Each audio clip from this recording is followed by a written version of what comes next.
그리고 소아 청소년들한테 백신을 주는 게, 백신을 놓는 게 과연 옳은 것인가, 거기에 대해서 말씀드리면은, 지금 어제 그 국회 행정안전위원회 소속 그 국민의힘당 최춘식 의원께서 어제 그 질병청으로 자료를 요구해서 받아가지고 그거를 공개한 게 있는데, 지금 코로나 감염으로 해서 사망한 사람이 5,015명이라고 질병청에서 발표를 했지만은, 그중에 정말 그 기저질환 없이 순수하게 코로나 감염으로 인해서 사망한 수는 169명밖에 되지 않는다는 것을 어제 밝혔습니다. 자료를 통해서. 그래서 정부, 특히 질병청에서 하는 그런 통계와 자료, 이런 보도들이 얼마나 많이 부풀려져 있고 거기에 거짓이 많고 조작이 많은지 여러분들도 이제 하실 수 있겠죠. 그 전에도 다 그런 의혹들이 있었는데, 그래서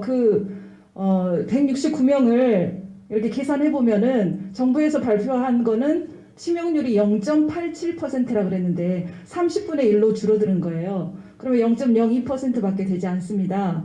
그런데 이렇게 공포를 조장하고 마치 코로나 감염으로 인해서 굉장히 많은 사람들이 죽는 것처럼 그렇게 오도를 하고 있고, 특히 동아시아 지역은 우리 한국이나 또 일본이나 이런 대만 이런 쪽은 정확한 원인은 모르지만 그게 인종적인 원인인지 아니면 환경적인 원인인지 정확히 밝혀지지는 않았습니다만, 코로나 감염으로 인해서 사망하는 사람이 서구에 비해서 훨씬 더 작다는 것이 이렇게 알려져 있거든요. 지금 현실로 봐서도 그렇고 그런 것들이 있는데 많이 부풀려져 있는 거, 이런 통계 자료를 통해서도 알 수 있고, 지금 0세부터 해서 그러니까 19세 이하에서 코로나 감염으로 인해 사망한 예가 사실은 최근까지 한 명도 없었습니다. 그런데 지금 12월 달 들어서 0세부터 9세 사이에 3명이 갑자기 생겼는데, 그게 어떻게 생긴 건지는 잘 모르겠지만 어쨌든 소아 청소년에서는 그 코로나 감염으로 인해서 그 중증 환자가 되거나 사망하는 예가 극히 드물다. 이거는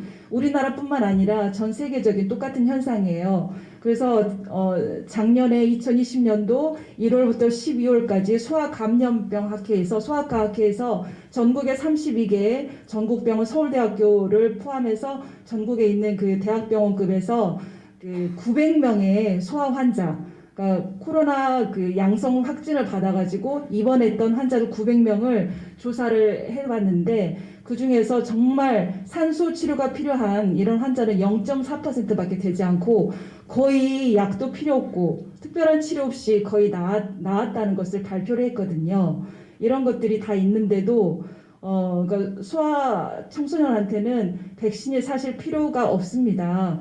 그 선천 면역도 풍부하게 있고, 또 이렇게 보면은 어른하고 다르게 소아는 흉선이라는 조직이 있거든요. 흉선이라는 조직이 신생아 때 가장 크게 있다가 소아 청소년 이제 되면서 서서히 줄어들고 퇴화하게 되는 그런 장기 중에 하나인데, 그게 또 면역하고 굉장히 관련이 있는 장기예요. 그런 해부학적 구조도 또한 그 원인이 되고, 또 어른들은 하기도로 통해서 이제 코로나 바이러스가 들어올 수 있는 어떤 그런 수용체 리셉터, 뭐 ACE2 리셉터나 또 TMPSS2 같은 그런 리셉터들이 소아한테는 굉장히 적기 때문에 왜 소아나 청소년들, 이렇게 어린아이들이 코로나 감염이 심하게 걸리지 않는가 하는 거기에 대한 이유도 이미 과학적으로 밝혀져 있습니다. 그래서 소아 청소년에게는 사실 지금 백신 맞고 나서 사망자가 오늘 방금 속보로도 올라왔는데 16세 청소년이 한 명 더 사망해서 4명이 됐어요. 10에서 19세 이하에서는 코로나 감염으로 사망한 예가 한 명도 없는데 벌써 백신 맞고 우리나라에서 4명이 지금 사망했습니다. 그 이후에 계속 그 청와대 청원으로 올라오는 그런 안타까운 소식들을 보면 너무나 많은 소아 청소년들이 지금 백신으로 인해서 이렇게 생명이 위협당하고 있는 상황이에요. 그래서 전혀 소아 청소년과에서는 이 백신이 정말 필요 없다는 것을 저는 강하게 주장하고 있습니다.